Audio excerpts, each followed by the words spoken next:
this schedule really shapes up for a playoff run with a 12-team playoff. Areas that, you need to get from experience, which is just, hey, I need to make quicker decisions. How do you define success for this team? National championship.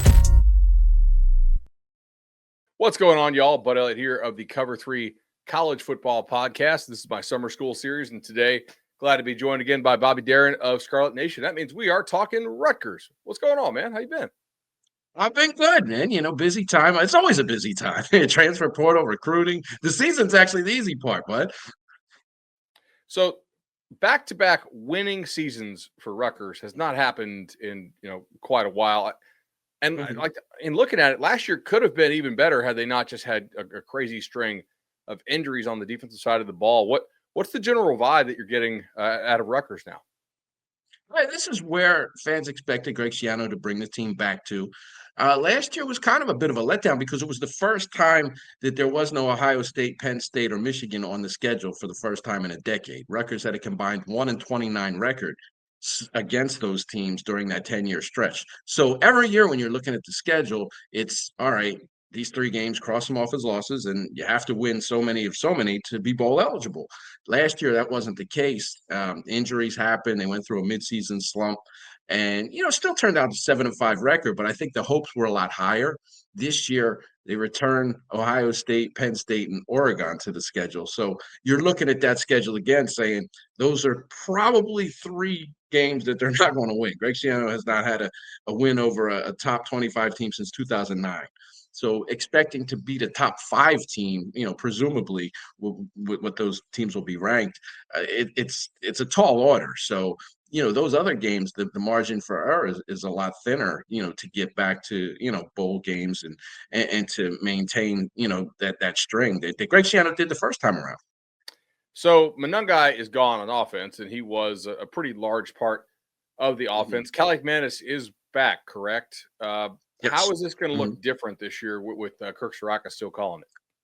Well, the twist to it is that Rutgers developed a passing game through the second half of the season, and we've been looking at that for years. It was a revolving door of offensive coordinators, quarterbacks. I think Kanell and Bud threw for the most yards since 2014 by a Rutgers quarterback. So they're looking to air the ball out. They have some talented receivers, and it's going to be like a running back by committee. They brought in C.J. Campbell from Florida Atlantic, who started out at FSU, had a solid year last year. He's going to be in there with Antoine Raymond, who's a sophomore, but they're not Kyle Monungai. He was just kind of that driving force, and you saw it in the bowl game. Rutgers couldn't close it out, lost 44-41 to Kansas State. Those are games where Monungai takes that ball in the fourth quarter and just grinds out yards and just kind of takes the air out of the wind out of the sails of the defense, and just that hard running. I don't know if they have that. So it's going to have to be a mix of the pass and the run. And it's kind of ironic to say, because every year you get on here and say, well, hopefully there's a passing game this year. Absolutely. All right. So with the passing game, who are we throwing the ball to this year? Like, if we're playing college fantasy, who are the guys you're got to be watching out for? Ian Strong is a guy to watch. He really came on strong at the end of last year. He's a guy who, if he has a big year, could leave early, enter the NFL draft next year. A big body, just started playing receiver in high school and came on strong last year. He's going to be the number 1 guy. They've DT Sheffield came in from North Texas, had almost 70 receptions last year, and they think he's going to be a big factor. He's a burner. Another sophomore, KJ Duff, sophomore Ben Black, guys who or legit Big Ten wide receivers is something Rutgers has really been missing for a while. They're kind of in tune with Kanell and Bud. Now, can they protect and can they run the ball well enough to open up that passing game? Those are the questions that are really going to have to be answered. 100%. So offensive line wise, as you mentioned before we started recording it, they've taken a couple of transfers. Any hope for this group being better than last year? It's a similar group. They lose Holland Pierce, who was undrafted free agent, signed with the Eagles, actually had a nice guarantee pay to go there. But they have to replace him. He's a 4-year starter. They just brought in a transfer from Lafayette, Ryder Langsdale. It looks like they hope he's going to be the answer at left tackle. Big 6'7" kid. Won some Phil Steele, All-American. But can he make the adjustment to that level? I think the hope is he will be that left tackle. Tyler Needham will be the right tackle. They have some depth of guys who played And they really hang their hats on the tutelage of Pat Flaherty, the offensive line coach, who, coached for the Giants for a number of years, won a couple of Super Bowls, and he kind of gets the most out of these players who aren't your 4 or 5 star kids. And it's been a solid unit. So a lot of those guys return. Can the tackle position, establish itself? If it can, if they can stay healthy, it could be a strong unit. But you don't have Kyle Monangai, who got a lot of yards after contact as well. So he sometimes made that line look better than it was. Not taking anything away from them, but he was a guy that just kept going. So not that Campbell is Monangai, but I will say he gave FSU's 2023 defense, which was really good, and has now their defensive line is basically like the starting defensive line for the Los Angeles Rams. He gave them fits in practice, and he just didn't really get to play because he was stuck behind Trey Benson, who went pretty high in the draft to the Cardinals. So I know it's crazy to think that there's not a drop off from Monangai, because there probably is, and obviously he's a different kind of runner. But I'd be pretty excited about Campbell. And FAU was kind of a mess last year. I think that's a sneaky good get by Greg and those guys who do a nice job with South Florida. Let me know a guy here, and you can't say quarterback, but a guy who either finally lives up to his potential, or maybe somebody who hits their ceiling a year before we all collectively expect him to, that would really change the trajectory of this offense. The offense, it's a good question. I think a guy named KJ Duff, wide receiver, came in last year. I mentioned him earlier. Came on strong, started towards the end of the season. I think he's a guy that could really light it up. Big 6'5", 6'6" kid who can run. And it just adds a new dimension, because Rutgers was looking for those receivers for so long. And if you have one guy that was decent, they could bottle him up and nobody could really make anything happen. I mentioned Ian Strong. He's a guy that I think will have a breakout year on a national level. But KJ Duff is a guy that could really make some noise and be a guy that would be tough to keep after this season. This will be a second year, and how the transfer portal is with teams calling and the money. That's thinking beyond the season. But he's a guy I think you can really watch for. All right, let's hit a break here. On the flip side, we'll talk a little Scarlet Knights defense. When you need your sports news all the time, we've got breaking news to bring to you. CBS Sports HQ gives you a snapshot of all the sports that matter to you. When you need your sports in a snap, find it on CBS Sports HQ, streaming free anywhere you are. All right, guys, welcome back in to the Cover 3 College Ball Podcast, Summer School Edition. That's Bobby Deren of Scarlet, and let's go ahead and talk Rutgers defense right here. So Joe Harris-Semiak is out. Rob Smith is back calling the plays. I assume it's still kind of Greg's defense that he's been calling, but what's the early buzz on what might look different and under this new DC structure? A little different in that they played 3 safeties under Harris-Semiak. Now it's going with 3 corners, 2 safeties, 2 linebackers set. So it's a little different look in that regard, but not too much different. Like, Greg, he's got his hands pretty much in the defense a good deal.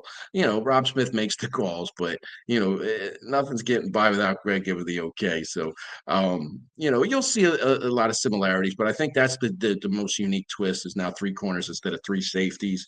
But not a whole lot of change from what I expect. They're going to rotate a lot of guys in on the defensive line, have 5 transfers on the defensive line alone. That defense is littered with transfers, and it's a unit that went from 16th in total defense in 2023 to 95th in total defense last year. So huge drop off. You lost some veterans. You mentioned earlier, guys got hurt, but it was a pretty big drop off. And I mean, you could blame it on injuries, but, players didn't play up to it. Coaches didn't coach up to it. So the defense is going to have to regroup and play a more Greg Schiano type of defense in that, he made his bones kind of with that tough, gritty defense and low scoring games. And they really need to return to that. But there's a lot of transfers this year, more so than in the past. But so if Rutgers ends up going like 8-4, who are the guys on this defense who we're going to be talking about? Like, man, this guy hit. Like, do you have them in mind as far as like the guys who early on, they did take so many transfers, look really good? Mm-hmm. Well, one of the guys returning, middle linebacker Dario Jabome, a Canadian kid, played well when he wasn't in control last year when they had Tyree Powell with him, a veteran, but really seemed to step up. And Greg Schiano's really expecting big things from him this year, really hoping that he's the answer.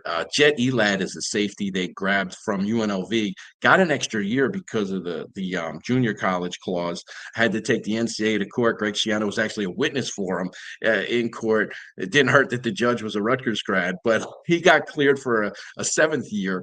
And, he's going to be a big part of that defense. Flip Dixon came in at a big 2023 season, and they seem to think that he can be better than Dixon was. So he's another guy to really watch for. Cam Miller, cornerback from Penn State, came in. Penn State wanted to utilize him at safety. He wanted to play corner. That's where he's at Rutgers now. They really like him. Those three guys, I think, will really play a major role in the defense. And the defensive line, they're just going to rotate guys and got a lot of guys hoping that someone can really come alive there. But I don't see that one prolific guy on the D-line. Sounds like you have more confidence in this secondary to replace what they lost than you do in the defensive line to replace what they lost.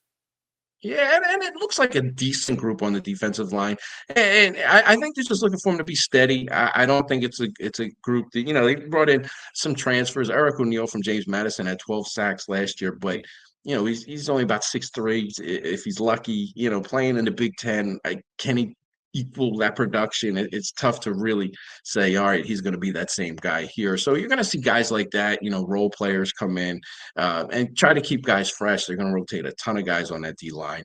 And, if they can, if these guys can cover, it helps out that D line a little bit. For sure. So in looking at this schedule, I mean, Iowa, at Minnesota, at Washington, at Purdue, at Illinois, Maryland. I mean, those are the non-Penn State, Oregon, Ohio State games. Rutgers had a nice one last year. The Big Ten's like, yeah, by the way, here's the check for that, I guess. How do you define expectations, or how do you define success for Rutgers in 25?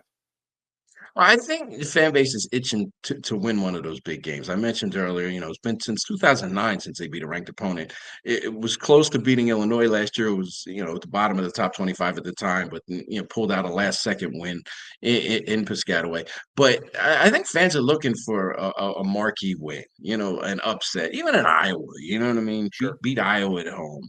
Looking to take that next step. It's nice to beat the three out-of-conference opponents and the middle tier to lower tier Big Ten teams, but I think there's a thirst to get a quality win. I mean, it'd be Washington, at home last year, but it wasn't the same Washington team that went in the rain. What's that? Was that the field goal game in the rain where it was like the weather was crazy and everybody missed all those field goals? I can't even remember how many. It was a Friday night game. It wasn't real bad. Yeah. So Friday night early in the season, and I think Washington did miss a couple field goals in that one. But it was a close game, and that was a decent win. And Washington was coming off that big season, but it wasn't that, that headline grabber. And I think that's what fans are looking for. Even I mentioned the Iowa win would be, a big one for Rutgers this year. It's time to, feel like they need to get over that hump. Greg Schiano came back in 2020. You're looking at 2025 now. It's time to beat the other teams other than the Marylands of the world. Bobby, really appreciate the time, man. But best of luck to you. Scarlet Nation is awesome source, and you guys crush. So I appreciate it. All right. Thanks, bud.